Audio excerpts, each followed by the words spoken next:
আপনার বাসায় যদি পুরাতন চুড়ি থাকে তাহলে আপনিও এরকম একটা ওয়াল হ্যাঙ্গিং বানিয়ে ফেলতে পারবেন।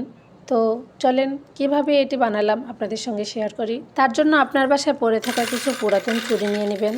যারা ইউটিউব থেকে দেখতেছেন অবশ্যই সাবস্ক্রাইব করবেন এবং যারা ফেসবুক থেকে দেখতেছেন তারা অবশ্যই একটা ফলো দিয়ে যাবেন। আমি মোট 7টা চুড়ি নিয়েছি এবং এক একটাতে এক একটা সুতা পেঁচিয়ে মাঝখান দিয়ে স্টার করে নিতেছি।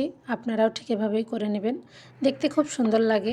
দেখেন আমার এখানে সবগুলোকে নিয়ে নিয়েছি এবং নিয়ে নিয়েছি একটা ঢাকনা যেটাতে আমি ঝোলাবো। এটা সুন্দর করে কেটে আমি এখন এটাকেও সুতার দিয়ে কভার করে নিতেছি। দেখতে পাচ্ছেন আমার সুতো দিয়ে কভার করা হয়ে গেছে। তারপরে আমি কিছু টার্সেল করে নিয়েছি এবং টার্সেলগুলো সবগুলোকে চুড়ির সঙ্গে সুন্দর করে সেলাই করে নিয়েছি, ভবিষ্যতে যাতে ছিঁড়ে না যায় তার জন্য। দেখতে পাচ্ছেন এখানে আমার সবগুলো টার্সেলও করা হয়ে গেছে। এখন আমি এগুলা সবগুলোকে ঝুলাবো।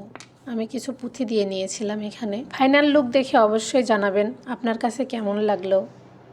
আর যদি ভবিষ্যতে কখনো আমার আইডিয়া থেকে আপনারা বানান অবশ্যই আমাকে মেনশন দেবেন, আমি গিয়ে দেখে আসব। আর এখন আমার কমেন্ট বক্সে লিখে যাবেন আপনার কাছে কেমন লাগলো। সো আজকে এই পর্যন্তই। সবাই ভালো থাকবেন, সুস্থ থাকবেন। আল্লাহ হাফেজ।